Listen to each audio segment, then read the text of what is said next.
మనసాక్షి చెప్పిన దాన్ని బట్టి దే నో, వాళ్ళకి థాట్ ప్రాసెస్ ఉంది, ఆలోచన ఉంది, ప్రపంచాన్ని చూసుకున్నారు, చదువుకున్నారు, అన్నీ చేసుకున్నారు. మరి వాళ్ళకి ఎందుకు వచ్చింది కర్మ? So it's all a propaganda అండి, ఇట్స్ ఆల్ అ ప్రాపగాండా. ఎందుకంటే నేను ఊళ్ళలోకి వెళ్ళానండి. ఊర్లోకి వెళ్ళినప్పుడు కూడా వాళ్ళు చాలా స్ట్రాంగ్ అండి. ఎందుకంటే గ్రామ దేవతలు, వాళ్ళ ఊర్లో ఉన్న దేవతలు, they will not leave so easily అండి, until and unless something powerful happens in their midst. లేకపోతే ఇట్స్ నాట్ సో ఈజీ. ఇక్కడ నేను ఒక చిన్న ఎగ్జాంపుల్ చెప్పాలి మీకు. ఏంటంటే మా వాచ్మెన్ వాళ్ళ వైఫ్ ఒక ఆవిడ ఉంటుంది. ఆవిడ వాళ్ళ పిల్లాడికి ఏదో ఫీవర్ వస్తుంది అని చెప్పని పక్క వాళ్ళకి ఎవరికో చెప్తే, మీరు చర్చికి తీసుకురండి, పాస్టర్ గారు ప్రే చేస్తే తగ్గిపోతుందని చెప్పి ఆయన ఏం చేశారో, ఏం జరిగిందో మొత్తానికి అది ఒక అన్ఫార్చునేట్లీ అబ్బాయికి ఫీవర్ తగ్గిపోయింది. అన్ఫార్చునేట్లీ అనకండి, పాపం పిల్లోడండి, దేవా తగ్గింది. మీరు కూడా ఇలా మాట్లాడితే ఎలా అండి? ఓకే రైట్, ఫార్చునేట్లీ తగ్గింది. అయితే ఏమైంది, ఇప్పుడు అక్కడ చెప్పింది ఏంటంటే, అమ్మాయి వచ్చింది, అమ్మాయి మార్చుకుంది, మతం మార్చుకుంది, వచ్చింది. ఒకరోజు బొట్టు లేకుండా వస్తే, ఏమిటి బొట్టు లేకుండా ఉన్నావు అని అన్నాను. అంటే ఇలా మతం తీసుకున్నానమ్మా అంది. సరే అయితే ఇవాళ ఇది జరిగింది కదా, ఇది పట్టుకెళ్ళు, ఫుడ్ తీస్తే, అమ్మ మీ దేవుడు ప్రసాదం మేము ముట్టుకోకూడదు, మీ హిందువుల ప్రసాదం మేము ముట్టుకోకూడదు. మరి నువ్వు నా దగ్గర పని చేస్తున్నావు, నేను ఇచ్చే డబ్బులు ఎవరి డబ్బులు? నేను కష్టపడితేనే కదా నేను నీకు జీతం ఇస్తున్నాను. జీతానికి ప్రసాదానికి ముడి పెట్టకండి, భలేవారు మీరు. అంటే తినకూడదనే చెప్తున్నారా మీరు? కాదండి, ఇప్పుడు నేను ఏమంటున్నానంటే, I would never force anybody to do anything. Okay right. మీకు ఇష్టం లేని పని నేను బలవంతం ఎందుకు చేయాలి? ఇది అసలు కరెక్టా కాదా చెప్పండి. పోనీ ఇప్పుడు అలా అనుకోవడం కరెక్టా కాదా? అది ఇప్పుడు ఒకటి చెప్తున్నానండి, బైబిల్ ప్రకారం వాళ్ళు ఏమంటారంటే, do not eat food sacrifice to idols. Okay, what is the faith? God cannot be in an idol. ఇప్పుడు సృష్టికర్త, మనం బ్రహ్మ అంటాం సహజంగా, అలాంటి సృష్టికర్తని మీరు తీసుకొని అంత గొప్ప భగవంతుడు రూపాన్ని మీరు ఇంత చిన్నగా పెట్టేసుకొని మీరు ఇంట్లో పూజిస్తానంటే, వాట్ జస్టిఫికేషన్ ఇట్ ఈస్? అది మనం ఊహిస్తాం కదా, అదే ప్రతి చోట చూస్తాము. మీరు ఊహించుకోవటానికి మీకు స్వేచ్ఛ ఉంటే, వాళ్ళు ఆలోచించుకోవటానికి స్వేచ్ఛ ఉండకూడదు. ఇప్పుడు సపోజ్ మీరు చర్చ్ నుంచి నాకు ఏదైనా ప్రసాదం చర్చ్ నుంచి మేము ఏం ఇవ్వమండి, భలేవారు, ఏం ఇవ్వము మీకు. పోనీ ఒక ఏమంటారు, ఒక ముస్లిం వాళ్ళ ఇంట్లో ఏదో చేసుకుని పండగ తీసుకొచ్చి మేము తింటాం కదా, ఏమి ఇవ్వమండి. The reason why I'm saying is, we don't offer anything to any idol, right? And whatever we do is we do it out of love, right? There is no conditions, right? And food anedi is given by the earth, right? దాని మీద ఏ మతానికి హక్కు లేదండి, right? ఏ దేవుడు ఏ మతానికి ఇది నాది, ఇది మీరే తినాలి అట్లా ఏం హక్కు లేదు. బట్ ఏమిటంటే, మెయిన్లీ మీరు సామాన్యంగా ఇంట్లో వండుకొని తిండి చేసి అన్నీ పెట్టండి, తప్పకుండా ఎవరైనా తింటారు. But the only condition in that is, do not eat food sacrifice to idols, right? So that is one condition. మీరు ఇంట్లో ఎన్ని రోజులు, నేను చక్కగా నన్ను పిలవండి, మీ ఇంట్లోకి వచ్చి నేను భోజనం చేస్తాను, ప్రసాదం అంటే మాత్రం తినరు, అంతేనా? సో మీరు కూడా అలాగే ఉన్నారు అయితే, దీన్ని బట్టి అలాగే ఉన్నారని కాదు, this is our belief system. ఇప్పుడు సరే, తిరుపతి నుంచి లడ్డు వచ్చింది, ప్రసాదం అంటే తీసుకుంటారు, తీసుకోరా మీరు? యాజ్ ఎక్స్ బ్రాహ్మణ్ అనుకోండి, ఇప్పుడు మనకి కొన్ని మీలో నేను బ్రాహ్మణే చూస్తున్నాను, అచ్చమైన బ్రాహ్మణ అబ్బాయిలని నాకు మీరు కనిపిస్తున్నారు. అబ్సల్యూట్లీ గర్వాప్సీలాగా ఉంది ఇది ఇంటర్వ్యూ.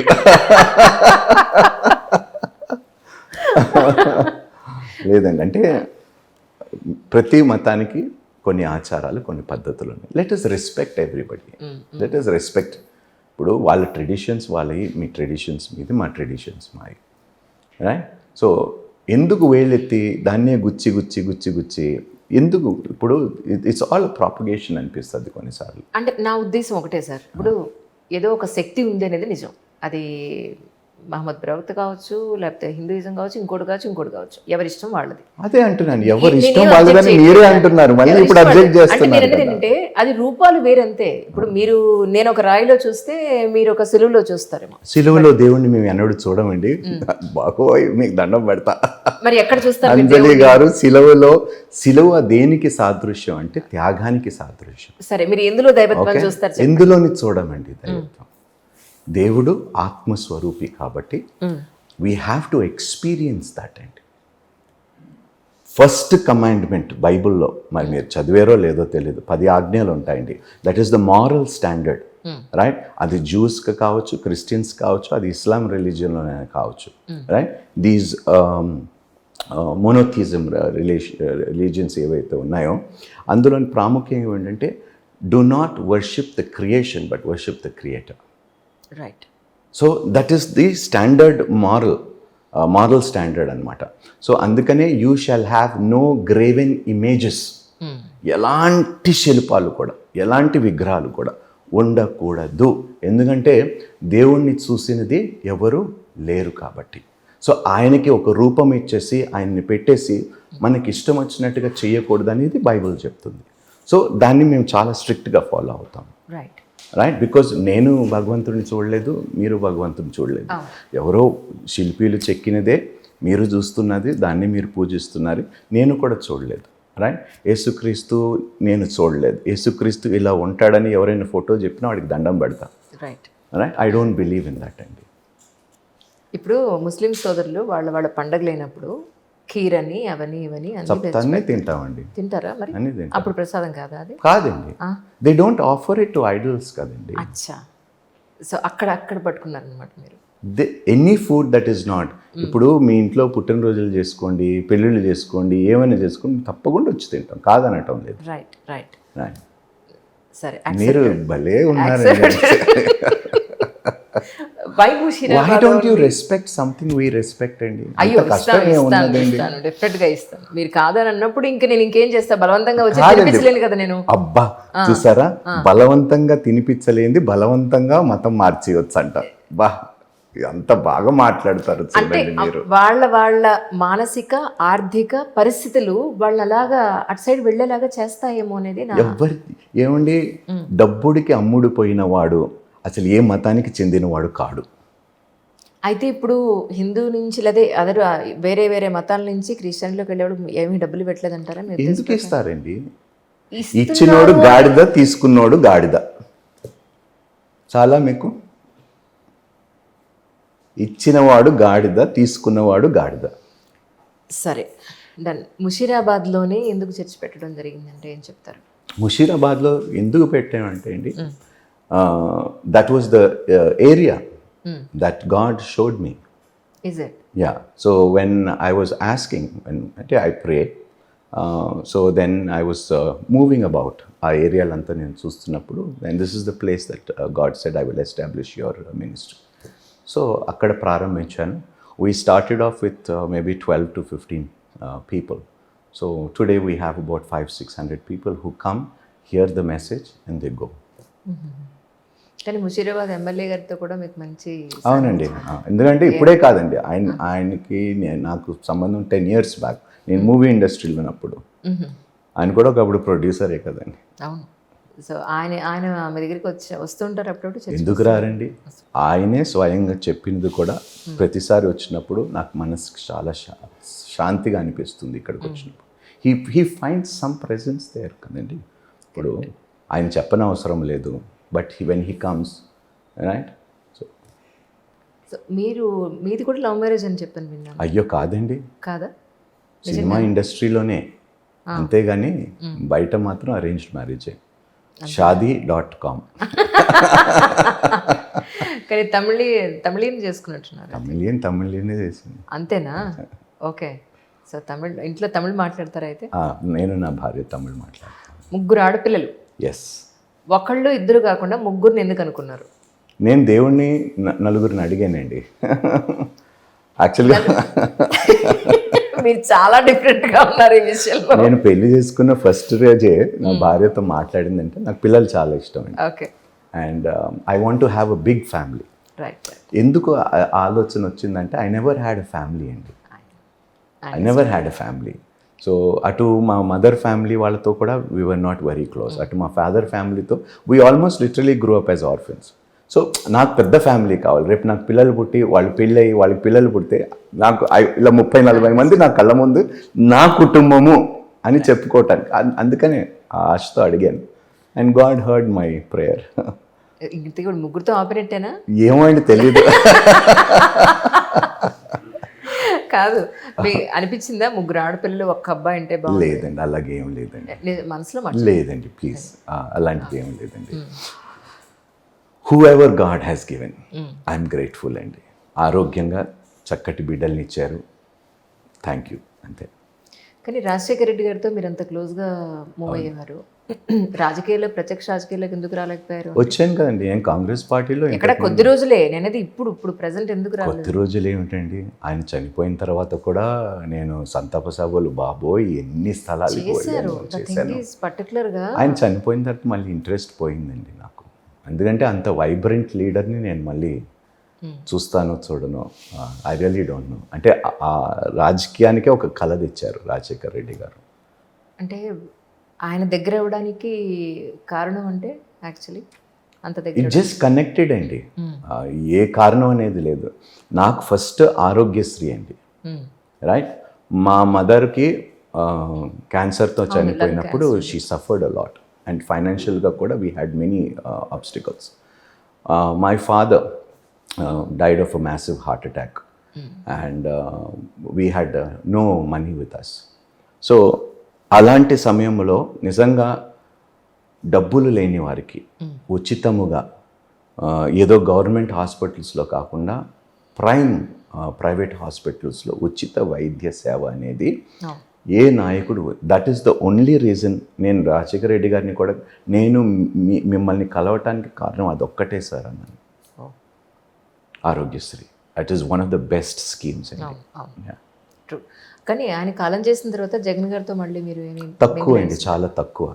ఐ మీన్ ఆయన కోసం క్యాంపెయినింగ్కి వెళ్ళాను. వైఎస్ఆర్సీపీ పార్టీ ఎస్టాబ్లిష్ చేసినప్పుడు ఆయన పులివెందల నుండి నిలబడినప్పుడు ఆ ఏరియాలంతా అప్పుడు భూమన్ నాగిరెడ్డి గారికి ఇన్ఛార్జ్ ఇచ్చారు, ప్రొద్దుటూరు అంతా. ఆయన అండర్లోని మేము క్యాన్వసింగ్ చేస్తాం జగన్ గారికి. That was my last. మొన్న ఐ థింక్ ప్రీవియస్ ఎలక్షన్లో కూడా గెలవలేదు. ఇప్పుడు చంద్రబాబు నాయుడు గెలిచిన టైంలో కూడా అప్పుడు కొన్ని ప్రాంతాలకు వెళ్ళాను, వైజాగ్, కాకినాడ, ఈ ఏరియాల్లోని ఆయన పార్టీ వాళ్ళ కోసం నేను ఎమ్మెల్యే క్యాండిడేట్స్ కోసం ప్రచారం. అంటే మళ్ళీ రాజకీయాల వైపు చూసే ఉద్దేశం లేదు? ఎందుకు లేదండి, భలేవారు. ఓహో, అంటే మీ మాట ఎంత సౌమ్యంగా ఉంది, ఎందుకు లేదండి చెప్పండి. అయితే ఎప్పుడు కనిపించే అవకాశం ఉంది? ఏ పార్టీ నుంచి వస్తున్నారు? ఇంకా ఏం టాక్స్ జరుగుతున్నాయండి, చెప్తా. నిజంగానా? నిజంగా అండి. ఇంకా ఫైనలైజ్ చేసుకోలేదు? ఇంకా చేసుకోలేదండి. సరే, ఇప్పుడు మీరు ఈ క్రిస్టియానిటీ తీసుకోవడానికి ఒక రీజన్ చెప్పారు, ఇప్పుడు రాజకీయాల్లోకి రావడానికి మళ్ళీ ఒక వాయిస్ అనేది ఉండాలండి కమ్యూనిటీకి. దాదాపు ఆంధ్రప్రదేశ్, తెలంగాణలో మీరు చూసుకుంటే 1,00,000 మంది సేవకులు ఉంటారండి. 1,00,000 మంది సేవకుల్లో మీరు మినిమం తీసుకున్న 1,50,00,000 1.5 crore పీపుల్, ఒక క్రిస్టియన్స్ అనుకోండి. There is no representation for them in the parliament. అటు లోక్సభ అయినా కావచ్చు, రాజ్యసభ అయినా కావచ్చు. వారి గురించి మాట్లాడే నాయకులు లేరు. సో మనం మ్యాక్సిమం చూసుకుంటే 545-50 ఒక ఎంపీస్ అనుకోండి. వేర్ ఇస్ అవర్ వాయిస్ అండి? అప్పుడప్పుడు మాట్లాడేది ఒక్క ఓవైసీ, అంతే. Nobody else speaks on hour behalf. అంటే మీరు ఈ 1.5 గురించి మీరు ఆలోచిస్తున్నారా? మిగతా వాళ్ళందరూ ఎవరికి న్యాయం జరగట్లేదు? కాదండి. ఫస్ట్ నేను చెప్తాను వాట్ ఈస్ మై ప్రయారిటీ అని నేను చెప్తున్నాను. First I want to have a representation for our people, right? And the second thing is all the weaker sections. I think they are not getting proper justice, right? Many weaker sections are being sidelined. So దానికోసం నేను తప్పకుండా నిలబడతాను. So my cause is genuine అండి. ఇప్పుడు ఎవరైనా first ఏమిటంటే అండి, ఇప్పుడు వెళ్ళినందుకు సమాజానికి వాళ్ళ కులస్తులకి కూడా ఎంతో కొంత బెనిఫిట్ జరగాలి. ఇప్పుడు మీరు చూస్తున్నారు రాజకీయాల్లోని కొంతమంది మాట్లాడుతుంటే మా కులపోస్తాడు అంటున్నారు కదండి, అంటున్నారు. వాళ్ళని ప్రశ్నించారు కదా మరి, ఎందుకంటే వాళ్ళు పవర్ఫుల్ పీపుల్ కాబట్టి వాళ్ళని మా అలాంటి వాళ్ళని అయితే మీరు అడుగుతారు. అదే మాలాంటి వాళ్ళు ఎవరు అడుగుతుంటే ఎవరన్నా సమాధానం చెప్పేవాళ్ళు ఉన్నారా? నేను చెప్తున్నా కదండి ఇప్పుడు. So and they are chief minister candidates అండి, right? But what I should feel, ఇప్పుడు మోదీ గారు కాన్సెప్ట్ నాకు ఒకటి ఆ ట్యాగ్ లైన్ అయితే నాకు చాలా ఇష్టం అండి. ఏదండి? Sabka Saath Sabka Vikas. But that is not being fulfilled అండి, that is not being fulfilled. ఆ tagline, I was one of the persons who supported Modi in his first election as Prime Minister. I loved every speech of his. But it is unfortunate that certain communities have been sidelined. ఇప్పుడు మీరు మోడీ గారిని ఇష్టపడుతున్నారంటే మళ్ళీ మీ వాళ్ళందరూ మీకు anti ఒక్కటండి, అవుతారేమో చూడండి. లేదు anti అలేదు. ఇప్పుడు ఆయనకి నాకు ఏమి ఇది లేదండి. ఒకటి నేను మోదీ గారిని ఎందుకు ఇష్టపడతానంటే, ఇప్పటి వరకు ఏ నాయకుడు ధైర్యం చేయలేని డెసిషన్స్ ఆయన తీసుకుంటున్నాడు. అందుకని అంటే ఆయన మగాడు, బెండ్ అవ్వని నాయకుడు. అందుకనే ఆయనని మెచ్చుకుంటా, వాట్ ఎవర్ ఇట్ ఈస్ అండి. ఇంకొకటి ఏమిటంటే, మేము చాలా ఇష్టపడే ప్రజలు, ఇష్టపడే దేశము ఇస్రాయెల్. పివి నరసింహారావు గారు బయలాటరల్ రిలేషన్స్, ట్రేడ్ రిలేషన్స్ అప్పుడు ఆయన హయాంలో ఓపెన్ చేసినా కూడా వాళ్ళు ఎప్పుడు వెళ్ళి ఇస్రాయెల్కి వెళ్ళి వాళ్ళతో కలిసి గవర్నమెంట్స్తో కలిసి మాట్లాడింది లేదు, ఒక్క Modi garu. Right. And that is why we respect him for that. ఎందుకంటే బైబుల్ ఫస్ట్ చోజన్ పీపుల్ బైబుల్లో is the Israelite people, the Jewish people. అక్కడ నుండి క్రిస్టియానిటీ ఉద్భవించింది కాబట్టి, అక్కడి నుంచే క్రిస్టియానిటీ వచ్చింది కాబట్టి, so we love them as our older brother. Right. And we respect Modi for that అండి. And the decisions that he's taken. ఈరోజు ఎవరైనా ఎంతైనా క్రిటిసైజ్ చేయండి మోదీ గారిని, నేను ఒకటే అభినందిస్తాను ఏమిటంటే, India is on the world map అండి. Yeah, India is on the world map. ఈరోజు పెద్ద పెద్ద దేశంలో ఉన్న ప్రధానులు మోదీ గారికి ఇస్తున్న రెస్పెక్టు అది మొత్తం ఇండియాకి ఇస్తున్నట్టే. True true.